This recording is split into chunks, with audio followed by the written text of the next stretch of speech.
ਅਗਲੀ ਖਬਰ ਵੱਲ ਚਲੀਏ ਤੇ ਜੋ ਵਿੰਟਰ ਸਟਾਰਮ ਆਇਆ ਆ ਉਹਦੇ ਨਾਲ ਕੈਲੀਫੋਰਨੀਆ ਦੇ ਵਿੱਚ ਡਰਾਊਟ ਦੀਆਂ ਜੋ ਕੰਡੀਸ਼ਨ ਸੀਗੀਆਂ ਸੋਕੇ ਦੀਆਂ ਉਹਨਾਂ ਦੇ ਵਿੱਚ ਕਾਫੀ ਜ਼ਿਆਦਾ ਜਿਹੜੀ ਆ ਇੰਪਰੂਵਮੈਂਟ ਹੋਈ ਹੈਗੀ ਆ।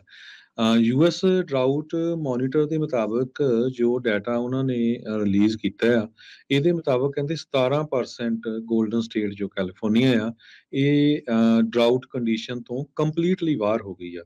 17%, ਹੂੰ 34% ਐਬਨੋਰਮਲੀ ਡਰਾਈ ਹੈਗੀ ਆ।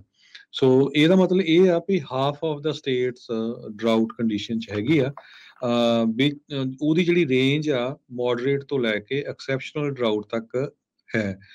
ਪਰ ਆਉਣ ਵਾਲੇ ਵੀਕਐਂਡ ਤੇ ਫਿਰ ਇੱਕ ਬਹੁਤ ਵੱਡਾ ਸਟਾਰਮ ਆ ਰਿਹਾ। ਸੋ ਲੱਗਦਾ ਇਸ ਵਾਰੀ ਮੀਂਹ ਹੋਰ ਵੀ ਬਹੁਤ ਜ਼ਿਆਦਾ ਪੈਣਗੇ ਤੇ ਜਿਹਦੇ ਨਾਲ ਜੋ ਡਰਾਊਟ ਦੀ ਕੰਡੀਸ਼ਨ ਆ ਉਹ ਬੜੀ ਛੇਤੀ ਦੇ ਨਾਲ ਇੰਪਰੂਵ ਹੁੰਦੀ ਲੱਗ ਰਹੀ ਹੈਗੀ ਆ। ਜਿੰਨੀ ਜ਼ਿਆਦਾ ਸਨੋ ਕੈਲੀਫੋਰਨੀਆ ਦੀਆਂ ਪਹਾੜੀਆਂ 'ਚ ਪਈ ਆ, ਸੋ ਉਹ ਤੋਂ ਲੱਗਦਾ ਆ ਵੀ ਇਸ ਵਾਰੀ ਜਿਹੜੀ ਡਰਾਊਟ ਆ ਉਹਦੇ ਉੱਤੇ ਬਹੁਤ ਜ਼ਿਆਦਾ ਜਿਹੜਾ ਅਸਰ ਪਊਗਾ। ਯੋਸੇਮਿਟੀ ਵੈਲੀ ਨੇ 54 ਸਾਲਾਂ ਦਾ ਆਪਣਾ ਰੈਕਡ ਤੋੜਿਆ ਹੂੰ ਆ। ਮੰਗਲਵਾਰ ਨੂੰ ਉੱਥੇ 40 ਇੰਚ ਨਵੀਂ ਸਨੋ ਪਈ ਸੀ। ਜੀ 36 ਇੰਚ ਰੈਕਡ ਕੀਤੀ ਗਈ ਸੀ 1960 ਚ। ਜੀ ਸੋ ਇੱਕ ਦਿਨ ਦੇ ਵਿੱਚ 40 ਇੰਚ ਬਹੁਤ ਵੱਡਾ ਹੈਗਾ ਆ। 15 ਫੁੱਟ ਤੱਕ ਕਈ ਏਰੀਏ 'ਚ ਸਨੋ ਉੱਥੇ ਪੈ ਚੁੱਕੀ ਹੈਗੀ ਆ। ਜੀ ਬਿਲਕੁਲ ਰਿਕਾਰਡ ਟੁੱਟੇ ਨੇ ਤਕਰੀਬਨ ਕੈਲੀਫੋਰਨੀਆ ਦੇ ਸਾਰੇ ਜਿਹੜੇ ਪਹਾੜੀ ਵਾਲੇ ਇਲਾਕੇ ਆ ਮਾਊਂਟੇਨ ਰੀਜਨ ਉਹਨਾਂ ਨੇ ਡਰਾਊਟ ਚੋਂ ਬਾਹਰ ਆਉਣ ਦਾ ਐਲਾਨ ਕਰ ਦਿੱਤਾ ਆ ਵੀ ਸਾਡੇ ਜਿਹੜਾ ਡਰਾਊਟ ਆ ਉਹ ਇਸ ਵੇਲੇ ਖਤਮ ਹੋ ਚੁੱਕਾ ਆ।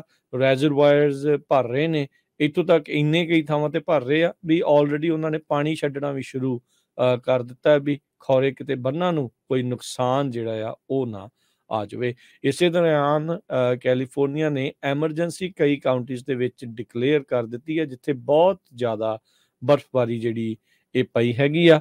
ਆਵਾਜਾਈ ਦੇ ਉੱਤੇ ਕਾਫੀ ਜ਼ਿਆਦਾ ਅਸਰ ਪਿਆ ਆ।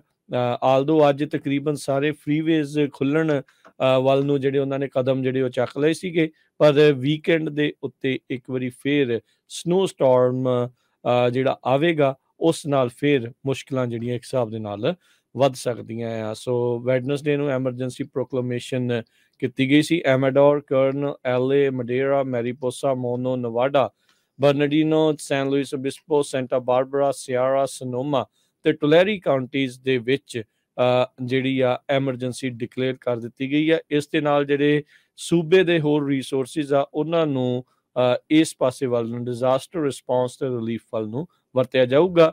ਇੱਥੋਂ ਤੱਕ ਵੀ ਗਵਰਨਰ ਨੇ ਜਿਹੜੇ ਕੈਲੀਫੋਰਨੀਆ ਨੈਸ਼ਨਲ ਗਾਰਡ ਆ ਉਹਨਾਂ ਨੂੰ ਵੀ ਐਕਟੀਵੇਟ ਕਰ ਦਿੱਤਾ ਹੈਗਾ ਆ। ਜੀ